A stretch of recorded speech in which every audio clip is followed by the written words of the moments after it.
Agradecerle especialmente a Gustavo Ventura, un amigo uruguayo, abogado muy encumbrado en los ambientes empresariales, que va a reflexionar con nosotros sobre las oportunidades de negocios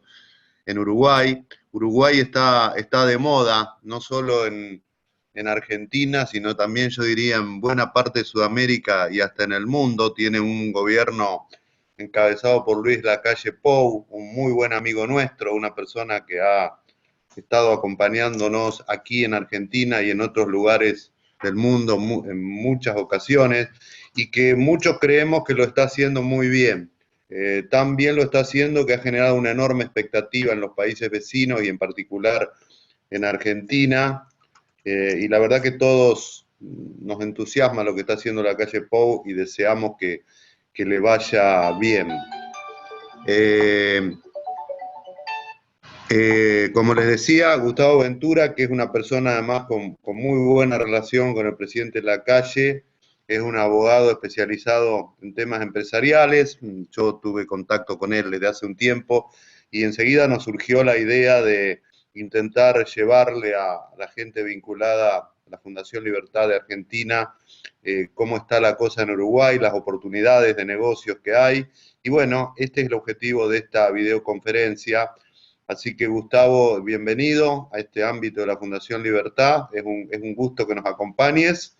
y estamos dispuestos a escucharte. Como siempre, como saben, veo que hay alguna gente que ya participa y conoce la mecánica. Esto dura alrededor de una hora. Gustavo nos va a hablar 15 o 20 minutos y luego abrimos el diálogo. Ustedes pueden a través del chat pedir la palabra o ir haciendo sus preguntas o sus inquietudes. Pues de nuevo, bienvenido Gustavo y te escuchamos con mucho interés. Muchas gracias, Gerardo. Es un placer, un honor conversar unos minutos bajo la égida de la Fundación Libertad que tú presides, paraguas de la Fundación Internacional Libertad presidida por el Premio Nobel Mario Vargas Llosa. Efectivamente, Uruguay está de moda, impulsado por el presidente de la República, que ha sido un boom y un éxito fantástico. Todas las alocuciones, desde el 1 de marzo hasta la fecha, desde la conducción de la pandemia hasta las medidas de promoción que ha realizado a través de la sanción de la semana pasada y promulgación por él mismo, Poder Ejecutivo, de la Ley de Urgente Consideración y de una cantidad de decretos firmados por él que convierten a Uruguay en un ambiente cálido y pro negocios a nivel de inversores directos extranjeros. A tales efectos, voy a empezar. La idea mía no es hablar de las bondades del presidente, a quien conozco hace 16 años, podría hablar de él durante muchos minutos, sino que esto no es una charla política, sino que es una charla informativa de la situación de Uruguay y de las bondades, como dije, que presenta Uruguay al inversor internacional. Hay alguna gente de Europa que está conectada, con lo cual los usuarios son distintos, por lo cual doy la bienvenida y el agradecimiento y los buenos días a los que estamos de este lado del Cono Sur y las buenas tardes a los que están en Europa conectados. Como bien decía Gerardo, Uruguay se ha convertido en un destino confiable a partir fundamentalmente del 1 de marzo con el nuevo gobierno. Tenemos una batería de leyes y decretos que han y están contribuyendo al desarrollo de la venida de inversores extranjeros de muchas partes del mundo. Las leyes de los nuevos decretos y la ley que está en curso en el Parlamento de residencia legal y residencia fiscal no apuntan solamente a los ciudadanos argentinos, sino que apuntan a ciudadanos de cualquier país del mundo sin distinción de origen. Pensé que desde el año pasado Uruguay ha captado muchos trabajadores venezolanos y cubanos que realmente han encontrado trabajo porque son muy productivos laboralmente, y eso nos llena de orgullo, más allá de la nacionalidad de esta gente. Respecto a los rosarinos y a los bonaerenses que están unidos y conectados, vamos finalmente, al final de la charla, a referirnos a los nuevos decretos de residencia legal y residencia fiscal que conforman el orden positivo uruguayo. Vamos a empezar a hacer un panorama general. No los quiero enloquecer ni con PowerPoints, porque la idea es que, justamente, al ser una charla virtual, de que mi cara esté en presencia de todos ustedes, aunque sea un poco aburrida, pero no quiero llenarlos de números, que los tenemos, por supuesto, estadísticas, que también las tenemos, simplemente hacer un panorama general de algunos temas que cubren el quehacer nacional uruguayo, y luego, cuando terminemos con el tema de residencia legal y fiscal, vamos para contestar dudas o aclaraciones que ustedes estiman para. Vamos a empezar por la ley de promoción de inversiones, que data ya de hace muchos años, y que ha sido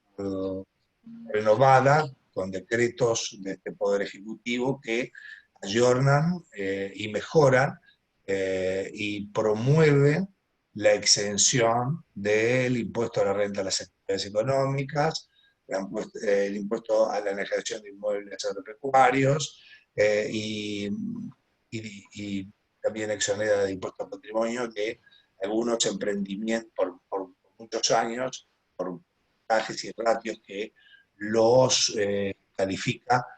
la Comisión de Aplicación a la Ley de Promoción de Inversiones, la COMAP, dentro de la égida y órbita del Ministerio de Economía y Finanzas, de acuerdo a un proyecto y formulario que presenta el interesado y que toman en cuenta monto de inversión, plazo de la misma, y sobre todo también es muy importante el tema de la mano de obra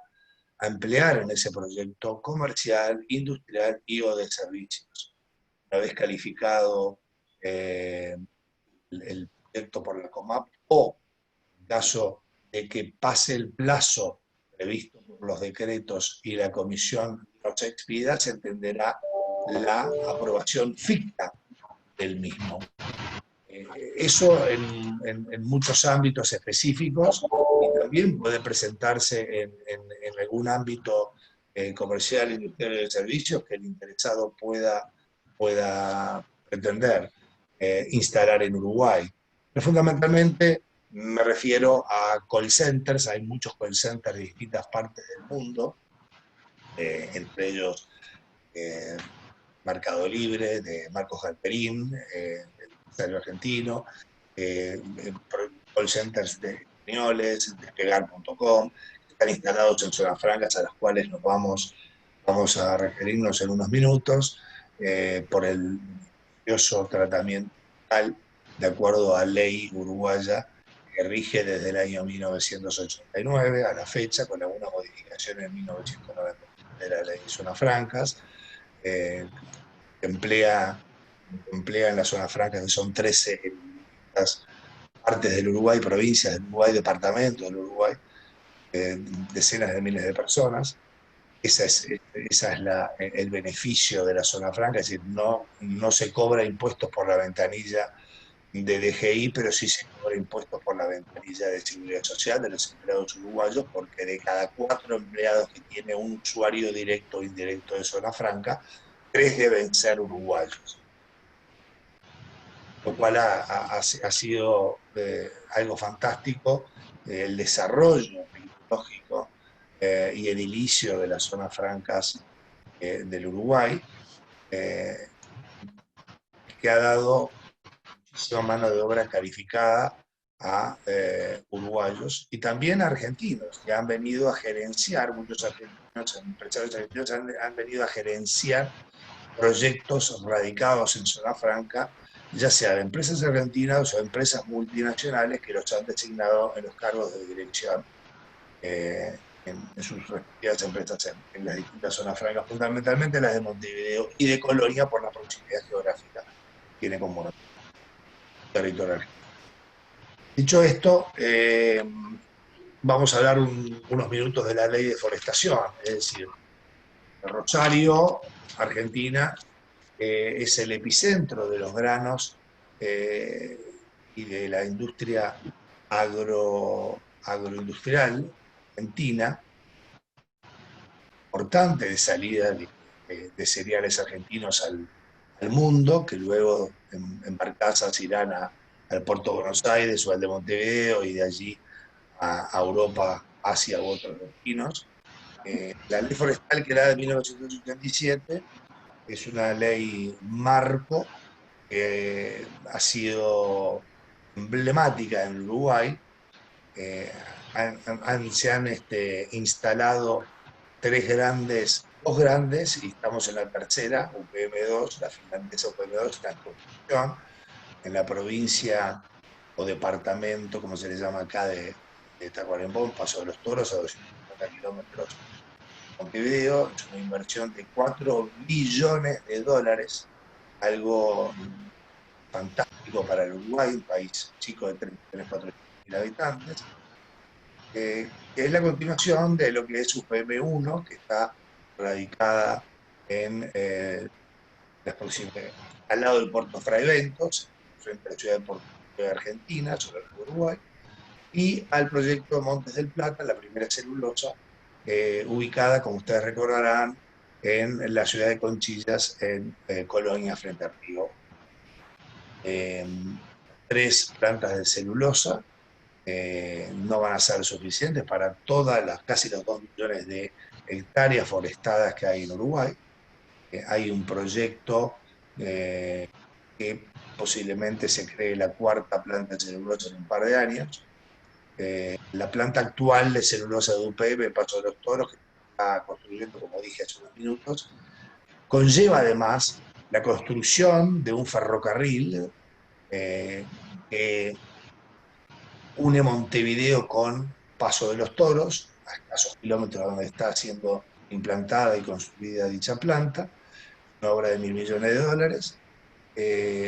y que solamente va a transportar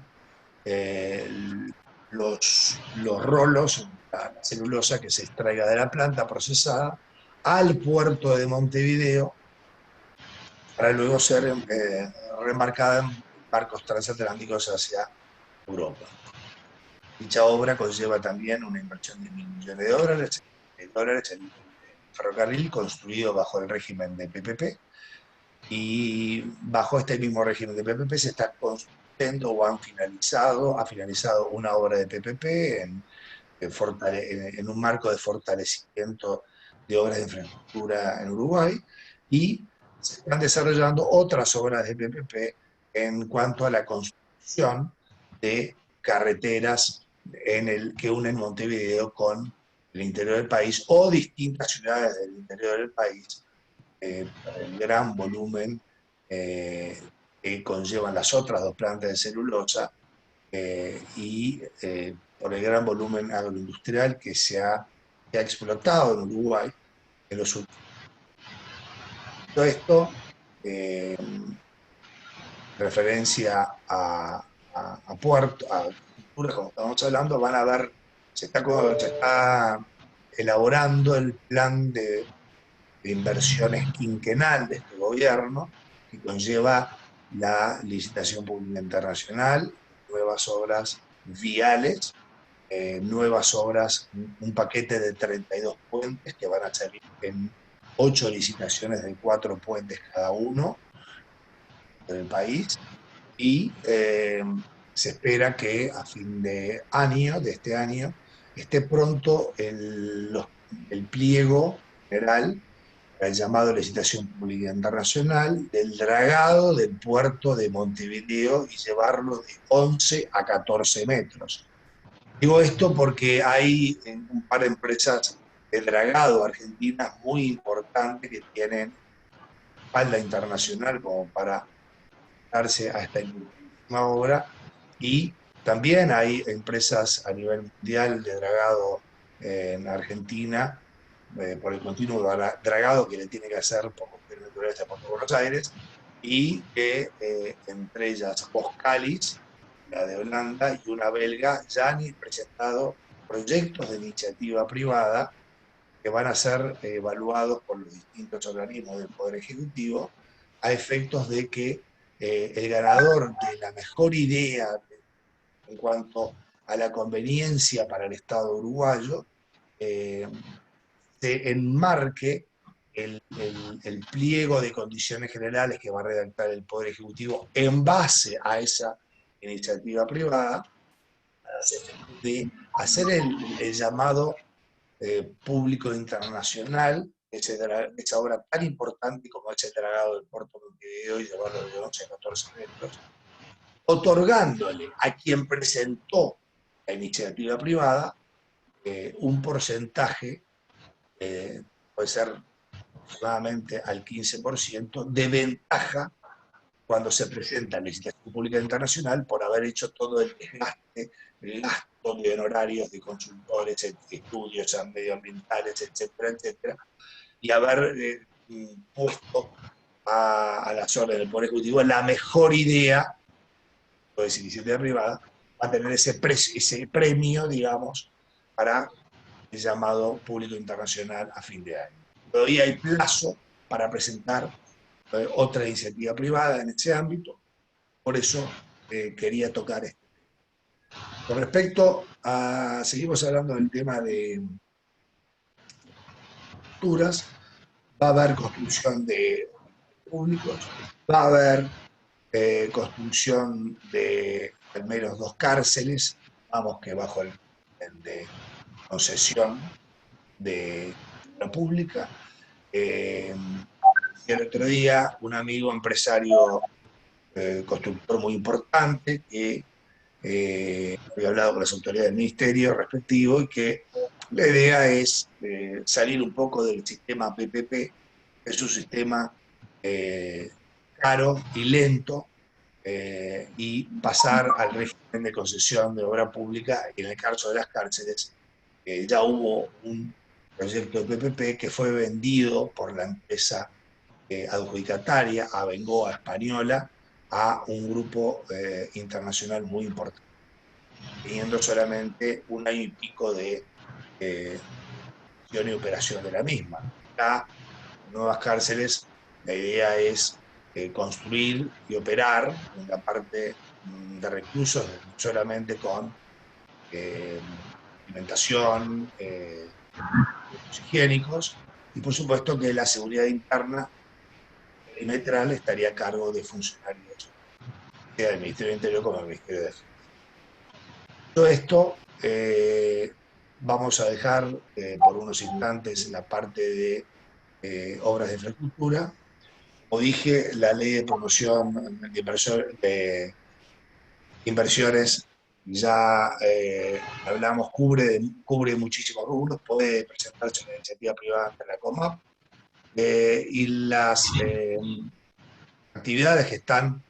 básicamente fuertes, como dije, los call centers, la industria forestal. Si yo promuevo, por eso están las 2 papeleras gigantescas, Montes del Plata y UPM1, ya construidas y operativas, con inversiones millonarias, y que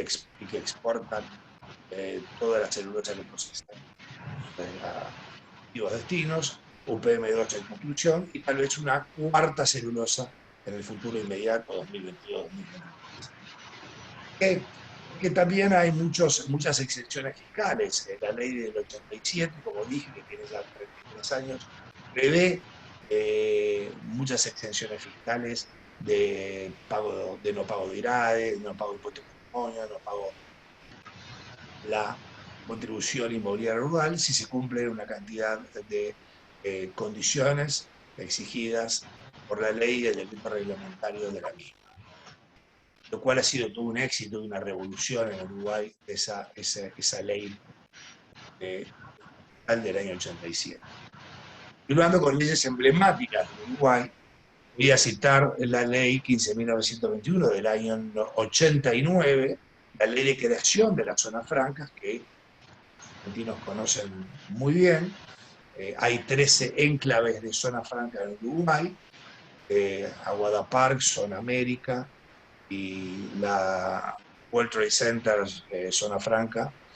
y la segunda torre de World Trade Center Zona Franca en construcción en el epicentro de Montevideo, o sea que ya estaríamos casi con 4 en Montevideo, y 9 o 10 en el interior de la República, en distintos departamentos. Como saben, los usuarios directos o indirectos de Zona Franca están exentos si cumplen una vez cumplido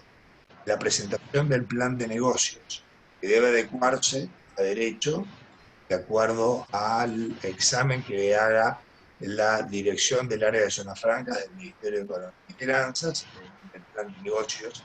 que obligatoriamente debe detallar todo el mismo, que se va cuál va a ser el servicio,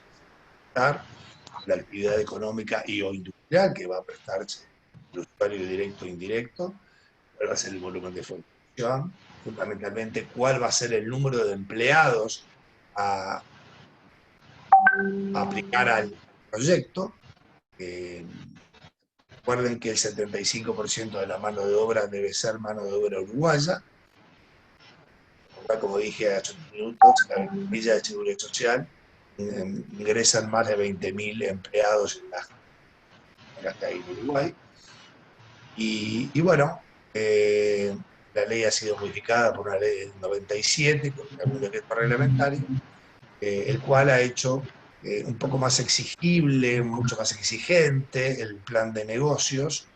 que hay que presentar ante el Ministerio de Economía y Finanzas en la Zona Franca, pero que bueno, que le ofrece al usuario directo o indirecto el no pago de ningún impuesto creado o a crearse, cuyo garante absoluto es el Estado uruguayo por ley, de cualquier daño y o perjuicio creado, que se cree por si mañana viene un gobierno y quiere eliminar el régimen de zona.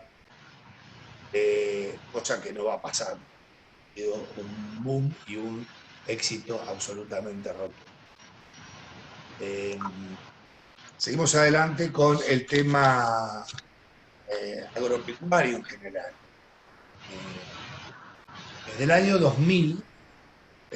voy a hacer una mini gráfica, porque no los quiero embarullar con cifras. En el año 2000, la hectárea en Uruguay promedio, 2000, hace 20 años estaba a $500. De acuerdo a datos relevados esta semana por el Instituto Nacional de Colonización, se han transado en lo que va del semestre de este año, 42.500 hectáreas a un promedio de $3.070 la hectárea. La hectárea en Uruguay, como dije, del año 2000, $500 la misma, al año 2014,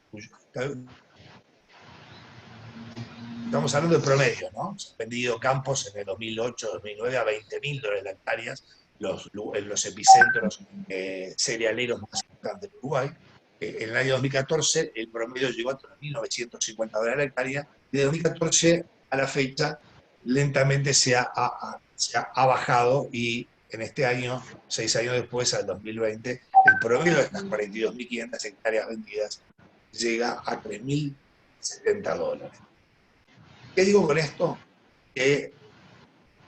hay un desencuentro hoy por hoy entre compradores y vendedores. ¿Por qué?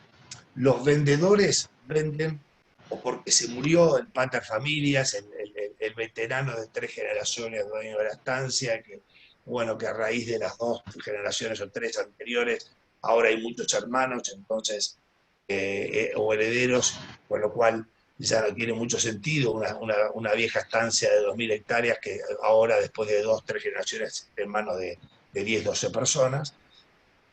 o porque el ciclo productivo del extranjero terminó después de 20 años, porque se murió, porque lo que fuera, y es necesidad de vender, con lo cual digo que es una excelente oportunidad de entrar a Uruguay en el ámbito agropecuario, ya sea para los rosarinos que nos están escuchando, por el tema sojero, y no hay retención alguna de la producción de soja, y o el tema de producción ganadera, que ha dado excelentes resultados en Uruguay, inclusive se está permitiendo la exportación de ganado en pie, que ha tenido un éxito. Luego vamos a hablar ahora de el régimen de vivienda de promoción social y grupos de gran dimensión económica. Por ejecutivo, este Poder Ejecutivo ha dictado decretos que benefician la vieja ley de promoción social, que con el correr de los años hubo modificaciones restrictivas a la misma. La ley de vivienda de promoción social original tuvo una excelente intención, justamente promover un nicho de vivienda a la clase media o media baja, con exenciones fiscales brutales para el emprendedor original de la misma, exonerándolo de una alícuota importantísima del impuesto a la renta a las actividades económicas, durante muchos años del impuesto al patrimonio, de la exoneración del pago del impuesto a las transmisiones patrimoniales para comprador y vendedor, lo que ayudaba mucho al consumidor final, y del impuesto al patrimonio también para el consumidor final. Esto se había derogado en parte y ahora volvió con un decreto de este nuevo gobierno a resaltarse, a volver a estar vigente, con lo cual ya se nota y denota en Montevideo la compra de argentinos que están nuevamente buscando terrenos para la construcción de estos proyectos en vertical, en 10, 15, 20 pisos, que nos llevan muchas viviendas, nueva construcción de estos proyectos. Lo mismo los proyectos de gran dimensión económica, que fueron reglamentados por un decreto de abril-mayo de este año, que conllevan a urbanizaciones en predios que se pasa de calificación urbana a suburbana o de suburbana a urbana, lo que serían barrios privados en Buenos Aires o en Rosario o en la provincia que sea, a exenciones fiscales enormes en cuanto al IRAE, el impuesto al patrimonio, siempre y cuando se cumplan determinados parámetros de inversión y de determinado volumen de rapidez en cuanto a la construcción de esos loteos, es decir, lotes de muchas hectáreas que se lotean en terrenos de 1.000, 1.500 metros, con saneamiento, con electricidad, con todos los servicios que se exigen, y minería, por supuesto, y cerramiento externo, que es algo muy visto desde mucho en Uruguay a los argentinos, y como dije, con grandes exenciones fiscales al inversor. Luego voy a citar el tema energético. Como dije, nosotros tenemos desde hace 10 años a la fecha, hemos ido evolucionando de una matriz energética que dependía de un factor exógeno al ser humano, que es la lluvia, esas hidroeléctricas, una de ellas compartida con Argentina, como el Salto Grande, va a ser constituido Comisión Binacional Técnica Mixta de Salto Grande, un organismo binacional argentino-uruguayo, que depende, como dije, de la lluvia, se ha ido transformando del año 2010 a una matriz de energías renovables, energías verdes, que ya conllevan el 98% de la matriz energética. Eólicos y fotovoltaicos han invadido Uruguay con inversiones internacionales que conllevan desde el año 2010 a la fecha unos 10 billones de dólares, en parte porque han habido muchas exenciones fiscales que han atraído esos proyectos internacionales muy importantes, algunos de los cuales hay algún accionista argentino metido en los mismos. Con respecto al tema también tecnológico, Uruguay es un hub muy importante para empresas tecnológicas y exportadoras de software. Hay más de 500 empresas internacionales en Uruguay que exportan software para más de 50 países, fundamentalmente para Estados Unidos. En un país de 3 millones y poco de habitantes, llama mucho la atención que se exportan centenares de millones de dólares en software al año.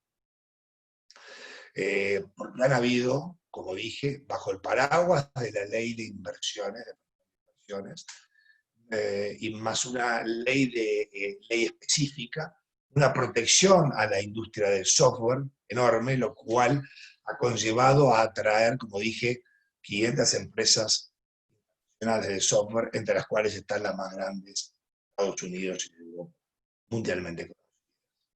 Hay 0% de desocupación en el ámbito tecnológico. Por ejemplo, mi hija, que está haciendo la tesis de Ingeniería de Sistemas, tiene mucho trabajo y también le están ofreciendo trabajo no solamente en Uruguay, sino del exterior, porque los ingenieros informáticos uruguayos tienen un altísimo nivel de capacitación. Dicho esto,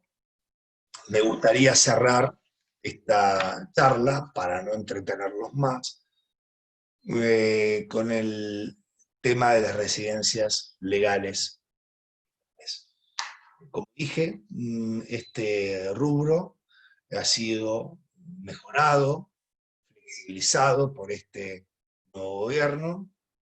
desde marzo, con el dictado de sendos decretos y con el envío, el 11 de junio pasado, de un proyecto de ley que está en estudio del Parlamento,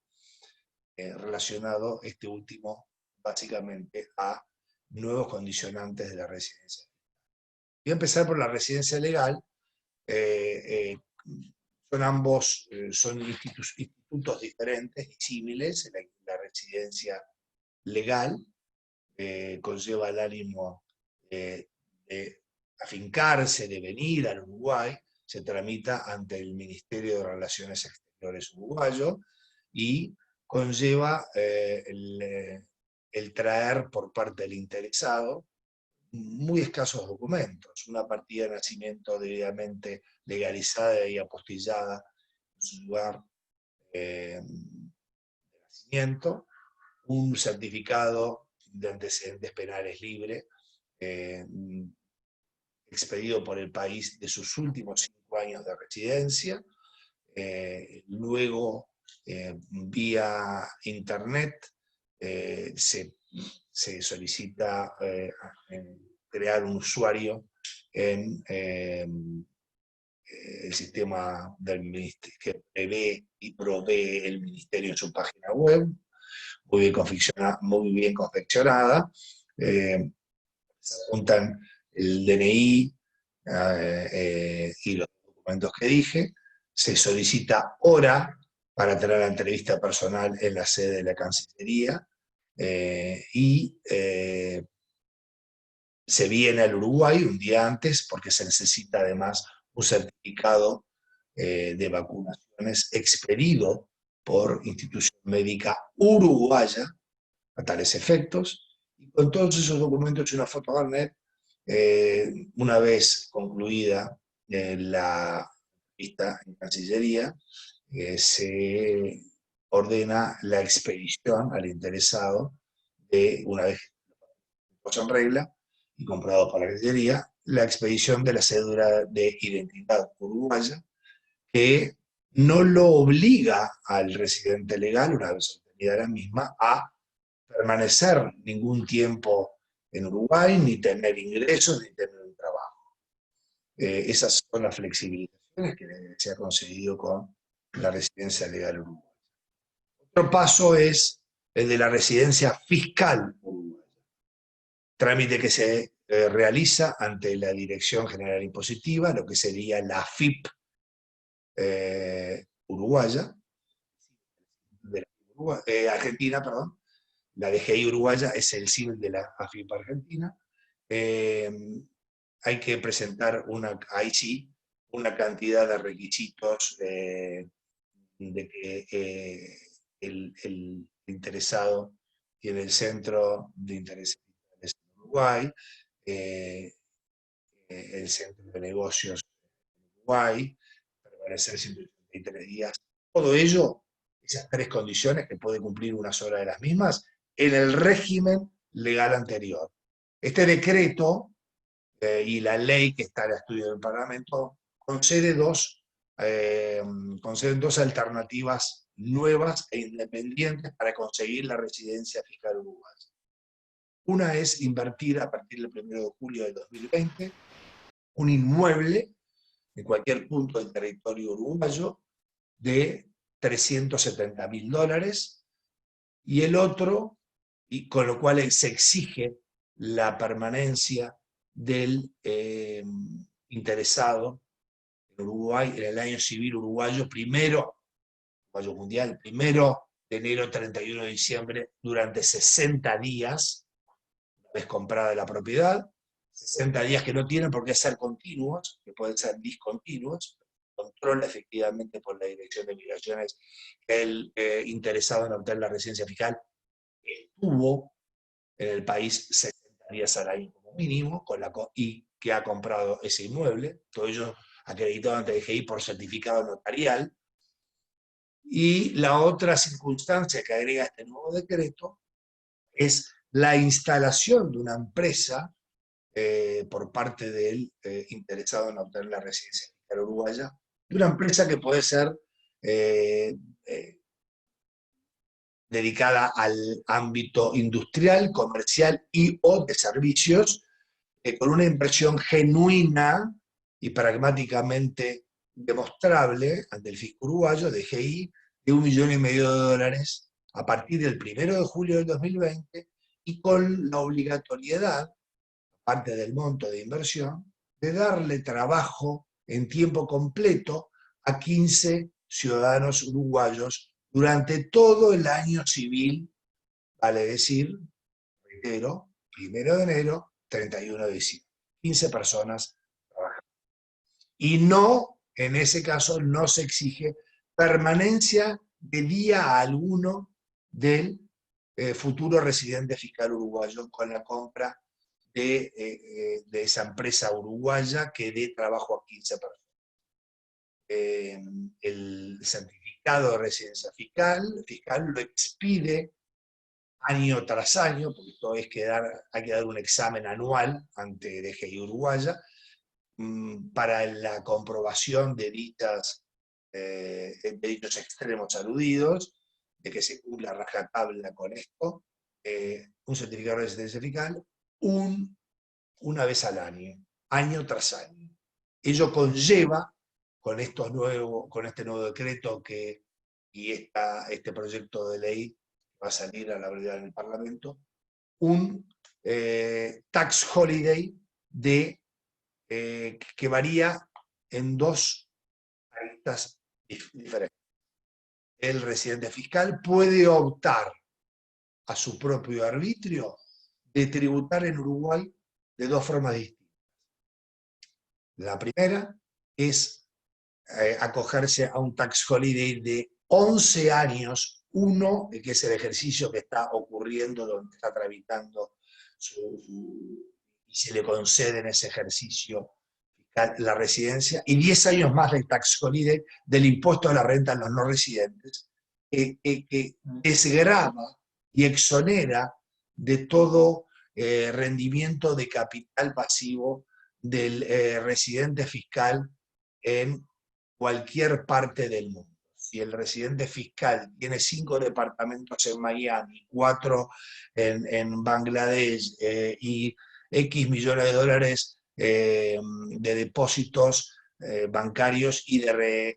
acciones y obligaciones negociables o bonos soberanos de cualquier país en el exterior de Uruguay,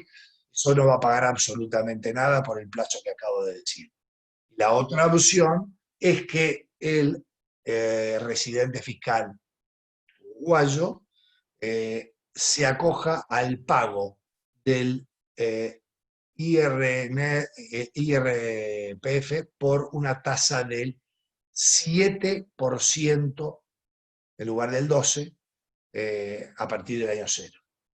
Eso lo verá él de acuerdo al monto de su patrimonio y de lo que las alícuotas legales le exigirían tributar en el caso A o en el caso B. Así que, bueno, básicamente he terminado con mi exposición, aclarando 2 cosas en el ítem zonas francas. Se ha terminado de construir una zona franca audiovisual a fines del 2019. Acá se ha filmado una película por el actor y director Keanu Reeves, que ha revolucionado Uruguay, porque parte de la misma se ha filmado en la Plaza Independencia, donde está la torre ejecutiva, la oficina central del Poder Ejecutivo, de la Presidencia de la República. Y como dije, la zona franca audiovisual va a traer aparejado la filmación, no solamente de películas, sino de cortometrajes, de propagandas de empresas internacionales que de acuerdo a lo que el derecho imprime en esa zona franca, Uruguay, en esa zona franca de Maldonado, esa fuera de Punta del Este, va a tener aparejado la nueva oleada que se va a abrir para la filmación de propagandas de empresas multinacionales, como dije, a filmar en Uruguay por no solamente las condiciones naturales lindas que ofrece el país, sino por la exención fiscal de acuerdo a derecho. También se está considerando muy seriamente y se está trabajando dentro de las zonas francas de la creación y de la aprobación, con dicho de la aprobación, de una zona franca de servicios médicos de alta especialización en el departamento de Maldonado, previendo la ola de nuevos residentes legales que van a venir no solamente a Argentina, sino también de otros países del mundo, a radicarse a Uruguay en los próximos meses. Por eso lo de la zona franca de servicios médicos de alta especialidad. Así que, Guillermo, si te parece, estoy a las órdenes para cualquier pregunta que quieras realizar a través de las personas que nos están viendo o de ti mismo. Gracias, Gustavo, muchas gracias. Sí, les recuerdo que si alguien quiere hacer alguna pregunta o comentario puede hacerlo a través del chat o pedir la palabra a través del chat. Me gustaría que, claro, como sabés, Rosario es el epicentro de lo que llamaríamos la Argentina agropecuaria, ¿no? No solo porque esta es una zona eminentemente agropecuaria, todo lo que es Santa Fe y Córdoba, pero además acá en Rosario viven muchos productores agropecuarios importantes, pero también es como el centro logístico, el sector agropecuario, es el polo portuario más grande de la Argentina y uno de los más grandes del mundo. ¿Cuál es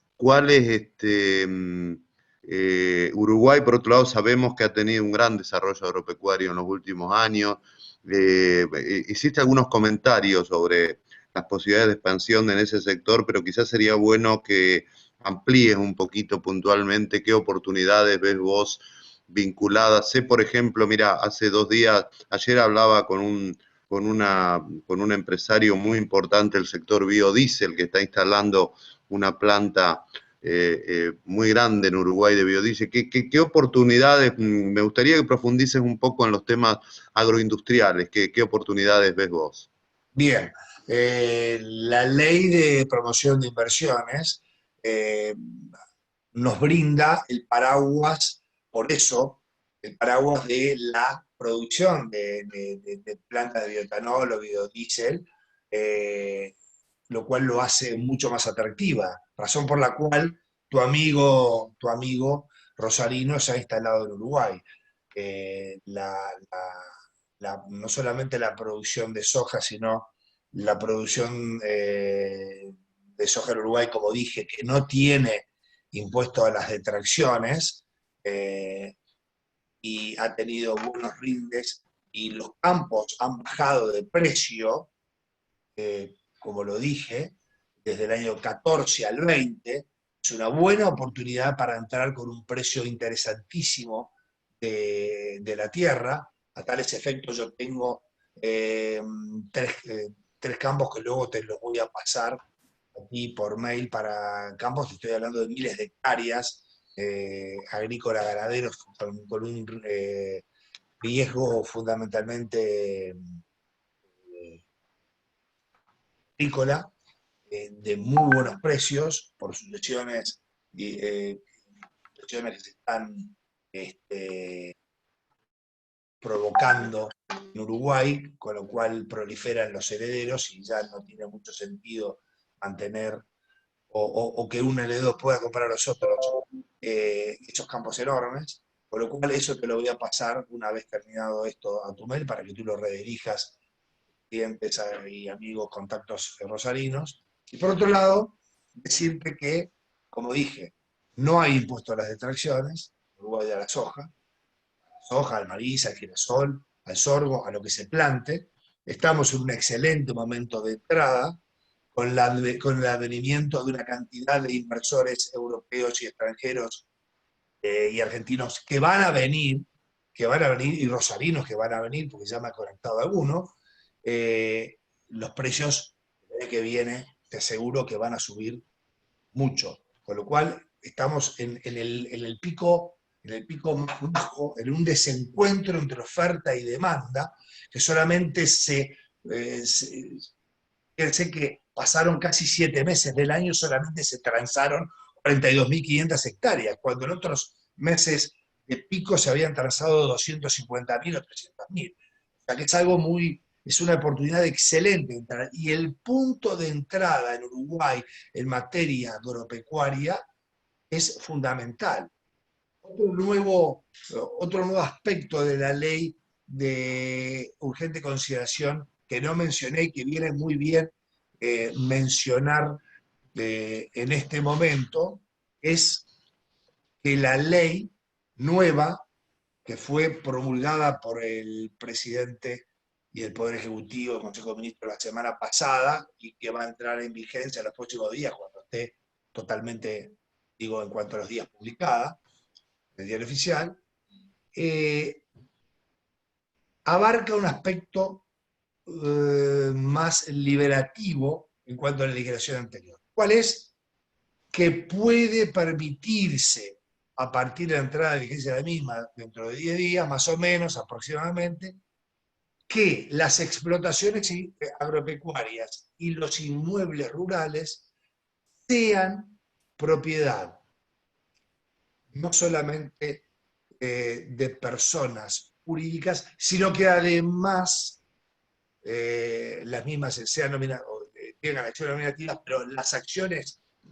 nominativas, a su vez, pueden estar a nombre, antes solamente de personas jurídicas, y ahora a nombre de personas, perdón, de personas físicas, sino que ahora se expande y se incrementa y se adiciona la categoría de personas jurídicas como titular de las acciones nominativas. ¿Explico lo que quise decir? Sí, perfectamente. Hay un par de preguntas, Gustavo. Tenemos 10 minutos, así que vamos a tratar de ir rápido. Hay un par de preguntas sobre la industria turística.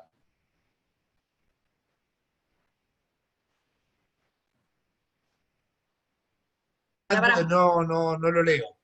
No te- ¿Me escuchaste? Hay algunas preguntas sobre la industria turística. Perfecto, hacémelas por favor, porque yo No, no las veo. no, no, francamente, ¿cómo esperás que evolucione? ¿Qué oportunidades hay respecto al turismo en Uruguay? Bueno, la industria turística va a ser, a partir del lunes de la semana que viene, vienen las vacaciones escolares, con lo cual los hoteles, los centros termales van a reabrir con un protocolo muy estricto, pero van a reabrir, con lo cual nosotros acá, como sabés, tenemos 65 casos activos, nada, la nada. Eh, entonces, dependemos por el momento, del cierre de fronteras.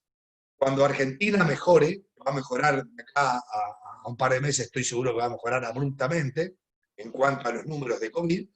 vamos a abrir en octubre la frontera con Argentina, el turismo va a explotar nuevamente.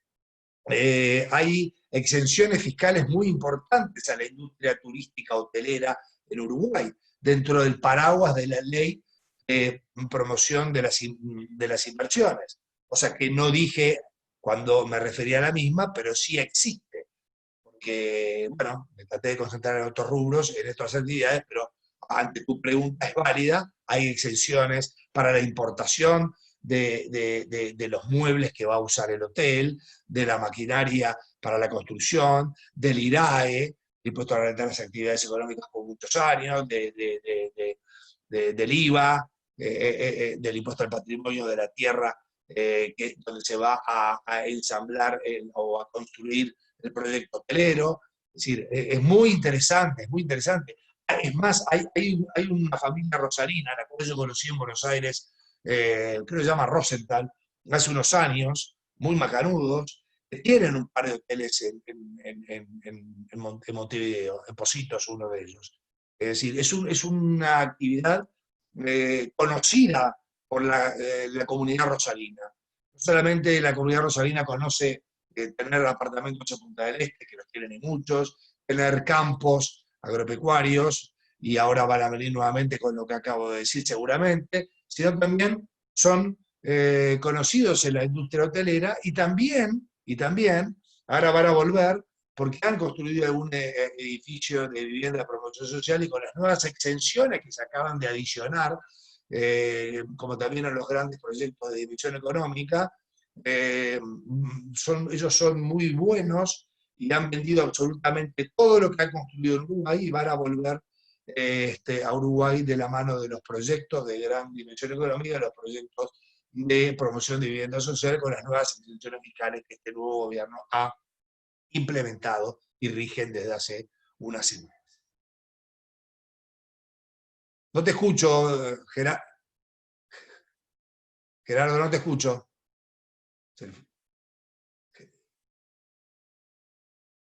No te escucho. Te voy a preguntar los últimos tres temas juntos, así terminamos en hora. Por un lado, hay algunas preguntas sobre el tema de este proyecto de áreas tecnológicas o de zonas tecnológicas, ¿no? Lo que están haciendo en materia tecnológica, las oportunidades de negocio e inversión en materia tecnológica, también en transporte público, urbano, interurbano, y por último, lo de la vitivinicultura, que la verdad que ha sido una grata sorpresa. Yo mi primer viaje a Uruguay hace como 40 años, el vino uruguayo era espantoso realmente, no se podía tomar, y ahora ha mejorado muchísimo el vino uruguayo, ¿no? Y ya tiene una personalidad propia. Entonces me gustaría una reflexión sobre este tema, las zonas o las áreas tecnológicas, el transporte público urbano, interurbano y la vitivinicultura. Bien, con respecto a las áreas tecnológicas, como lo dije hoy, la Agencia Nacional de Investigación e Innovación está, bajo la égida del Poder Ejecutivo, está brindando algunos al emprendedurismo joven y nuevo, a las startups en esa materia, está dando unos préstamos en algunos casos no reembolsables, en otros casos muy blandos, para el fomento innegable de esta actividad. Cuando hablamos de proyectos más grandes, como lo dije hace media hora, las grandes empresas tecnológicas del mundo, por una ley que data de hace unos cuantos años, y que exonera de parte a las empresas exportadoras de software, exonera el pago de impuestos de patrimonio, de IRAE, etcétera, etcétera, en casi su totalidad, si demuestran que el software se elabora efectivamente en Uruguay, contratando a mano de obra uruguaya. Por eso están más de 500 empresas que exportan software de Uruguay y se exportan más de $1.000 millones por año. Un país de 3 millones de habitantes, ¿cómo podés explicar que tiene una tasa de desocupación 0%? Te puse el caso de mi hija, y que se está por recibir de ingeniería de sistemas, y exporte la cantidad de cientos de millones de dólares en un país tan chico. Tenemos excelentes ingenieros de sistemas, tenemos un ámbito negocial fantástico, ayudado y fomentado por la Agencia Nacional de Investigación e Innovación, como dije, y a los jóvenes se les están dando préstamos, como dije, en calidades fantásticas, en unos casos no reembolsables, cuando el proyecto es realmente innovador. Eso con respecto a ese tema. Con respecto a la industria vitivinícola, tenemos un buque insignia, como lo es Alejandro Bulgeroni, que ha hecho unos vinos fantásticos en el departamento de Maldonado, y que ha ayudado muchísimo a la empresa vitivinícola a mejorar a través de la empresa Bousen y de otras empresas también de la provincia de Canelones, que no las quiero nombrar porque agotaría, son muchísimas, y han mejorado enormemente y se están saliendo del TANAT, aquel de hace 10, 15 años, y ya están mejorando muchísimo en Merlot, en Cabernet Sauvignon, e incluso están empezando a usar cepas de Malbec. La industria está exportando muchísimo a países como Rusia, con lo cual se ha dado un auge muy grande del INAVI, el Instituto Nacional de Vitivinícola.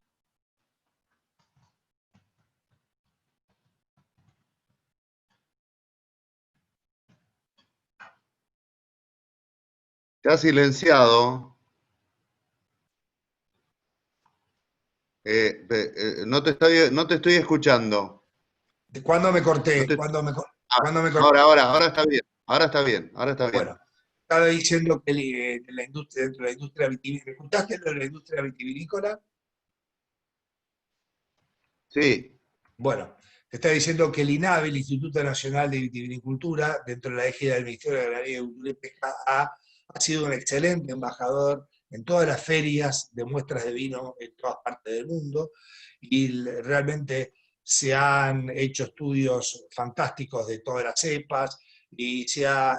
invertido en tecnología, y bueno, y la verdad que los vinos uruguayos han mejorado notoriamente, y quien ha sido un embajador en persona física, fue Alejandro, fue y es Alejandro Bulgeroni, con su bodega Garzón y sus vinos Garzón, que son una maravilla, y recomiendo ir a almorzar o a cenar a la bodega Garzón, a 50 minutos de Punta del Este, que la verdad van a probar y a comprar unos vinos fantásticos y a comer fantásticamente bien también. Respecto a la tercera Bueno, pregunta, nos queda el tema del transporte público urbano e interurbano. bueno, del transporte público urbano e interurbano no te puedo, del interurbano, bueno,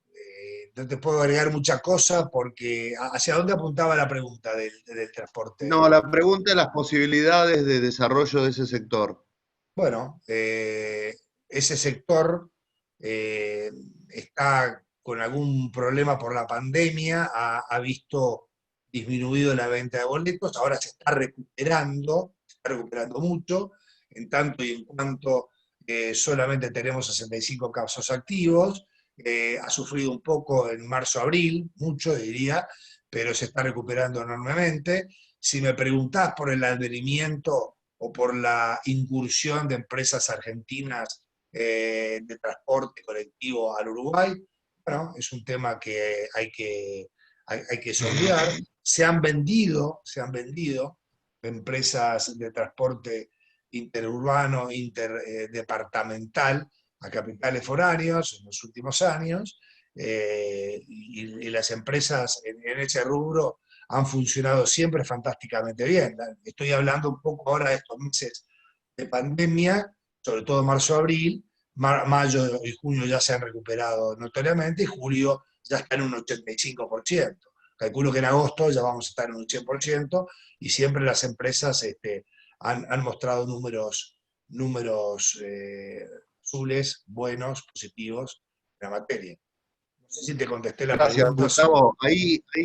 en el chat he puesto mi mail. Si alguien quiere hacer alguna otra consulta por mail al doctor Ventura o comunicarse con él eventualmente, por favor me escriba.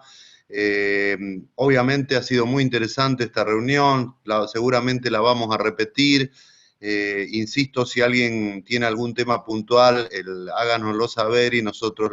lo derivaremos a Gustavo. Gracias, Gustavo, muchas gracias. Gerardo, voy a hacer la última precisión que no hice por el corto tiempo y esto enfocado solamente a argentinos, de las residencias legales y fiscales. Me dice un abogado, un importante abogado argentino que trabaja conmigo, que cuando uno tramita la residencia fiscal en otro país, en este caso Uruguay,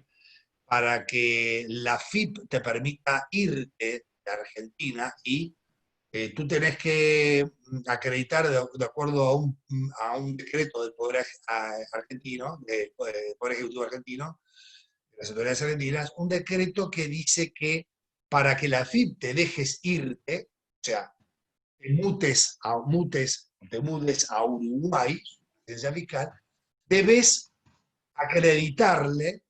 la residencia migratoria en otro país, razón por la cual a los argentinos que le estamos tramitando la residencia fiscal, le estamos tramitando, a pesar de ser dos institutos diferentes, autónomos, independientes, que se tramitan en DGI, la fiscal,